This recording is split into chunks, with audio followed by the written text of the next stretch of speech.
استاد بدأ سنة افتتاحه سنة 1980 يا مان. مباراة كبيرة دون أي كلام بين النادي الأهلي وبيراميدز، بين كولر وباتشيكو. مباراة بين البرتغالي والسويسري في مواجهة ستكون الأصعب للغاية. بطولة بدأت سنة 2001، أول من توج بها النادي الزمالك عام 2001، وأكثر من توج بها هو النادي الأهلي 12 مرة يا مان في تاريخ البطولة. أكثر من شارك هو النادي الأهلي 16 مرة، والثاني هو نادي الزمالك ب 11 مرة.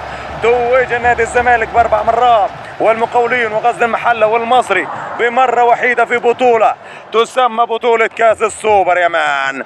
مباراة كبيرة ستكون نارية دون أي كلام. نادي بيراميدز سيضغط بكل أوراقه في الشوط الأول أمام النادي الأهلي، ولكن الشناوي سوبر ستار. ركز يا شناوي.